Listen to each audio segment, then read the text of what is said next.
femmes dans la galère, les vieux dans la misère. De cette société-là, on n'en veut pas. Et de cette société-là, on n'en veut pas. Alors c'est pas au patronat de faire sa loi, car la vraie démocratie, elle est ici. Il est urgent que les travailleurs sociaux puissent montrer que c'est grâce à nous que ce pays y tient en cohésion.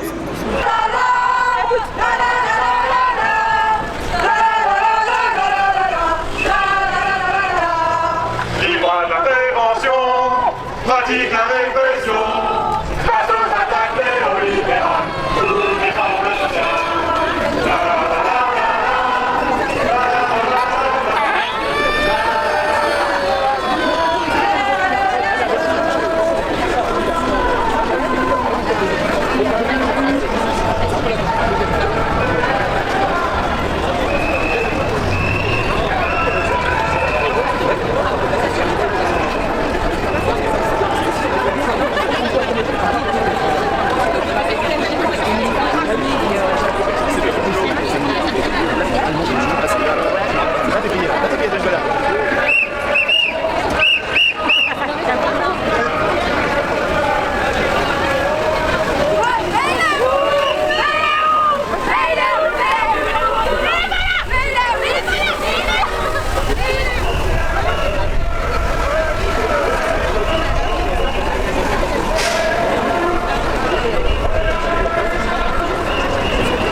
Il y a des animations et c'est où il m'avait eu carré.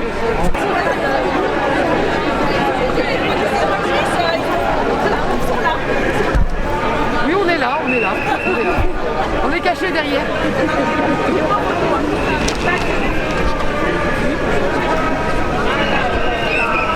On est nombreux en grève parce que les conditions de travail, les conditions de protection des enfants, elles sont dégradées depuis des années. Et ça s'empire tout le temps, toujours. On demande toujours plus de force de travailler encore plus gratuitement pour protéger les enfants qu'on n'arrive pas à protéger. Parce que dans le public, on privatise, on file le boulot à des associations, qu'on met en concurrence les unes avec les autres, avec des appels à projets qui doivent s'aligner. Donc qui s'alignent? Ce sont les grosses associations, les grands groupes, les multinationales qui s'alignent et qui peuvent s'aligner. Ça veut dire que toutes les petites assos qui essayaient de faire un taf militant, qui essayaient de faire un taf avec professionnalisme, avec le cœur, elles ne peuvent plus, elles sont étouffées. Et du coup, qui en pâtit en premier? C'est les personnes qui sont directement concernées par nos services. En ce qui me concerne, c'est les jeunes majeurs, c'est les enfants placés. En ce qui concerne les collègues, c'est les jeunes avec des situations de handicap, avec d'autres collègues, c'est les jeunes dans les quartiers qui sont victimes de la précarité, qui sont victimes du racisme d'État aussi. Et c'est avec ça qu'on doit faire tous les jours. Et on est si nombreux pour dire qu'on ne pourra plus faire comme ça, qu'on refuse, on veut être mieux payé. On veut des moyens pour accompagner les jeunes, on veut des moyens pour la santé, pour le social. Attention à la voiture.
Notre colère est légitime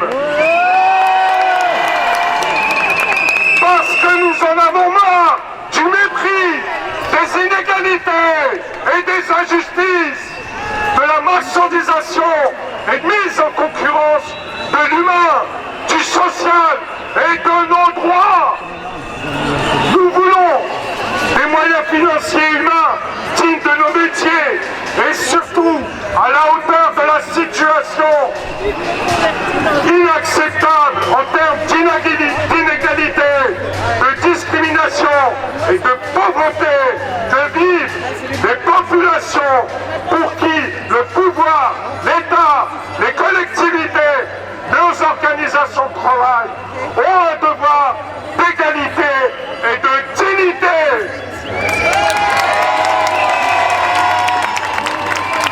Et c'est pourquoi nous devons continuer ce processus pour nous unir et ne pas subir. Merci. Reste aussi, mais on reste des terres. On est là, on est là. Merci Macron de pas nous, on est là. Pour l'avenir de la jeunesse et contre le social business. Merci Macron de pas nous, on est là.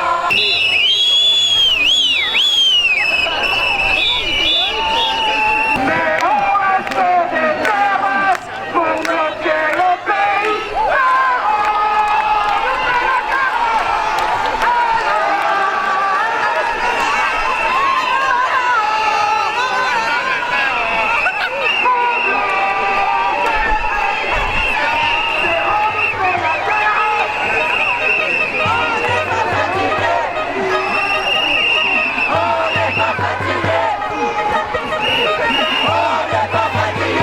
Au niveau national qui vont se réunir, d'une part pour faire le bilan d'aujourd'hui, qui va être très bon, je pense, le bilan. On sort de la délégation et j'avoue que j'ai les boules en fait. J'ai clairement les boules parce que face à nous, on a des gens qui nous crachent à la gueule constamment. L'an dernier, on s'est mobilisé, on était présent le 3 décembre ici. On a eu au moins une discussion autour de la mission Laforcade. Un truc de merde, mais au moins ils nous ont annoncé ça. Je vais le dire avec mes mots, je suis désolé, j'aime pas trop parler.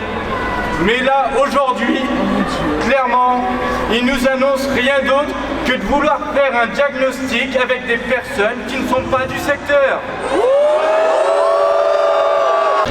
Bon, bonjour tout le monde. Moi je suis Stéphane, je travaille pour les social.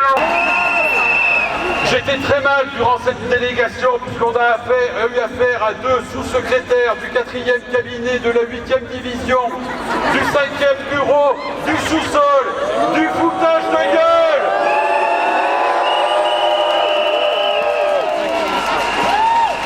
Alors les camarades, il y a eu plusieurs interventions pour rappeler la déliquescence de notre secteur, mais cette déliquescence n'est pas une réponse à une loi naturelle qui ferait que notre secteur se dégrade au fil des années. C'est une politique délibérée de sabotage de tout notre secteur pour mettre en place un système de financiarisation et de marchandisation. Résistance, résistance, résistance. On n'est plus à l'état des lieux. C'est le énième directeur qui nous a reçus. Aujourd'hui, demain, ce sera les électriciens qui vont nous recevoir. Stop! Arrêtons-nous de travailler. Laissons de côté nos métiers, faisons voir comme nous sommes essentiels pour la cohésion de la France, pour protéger les enfants, les personnes les plus vulnérables de notre société.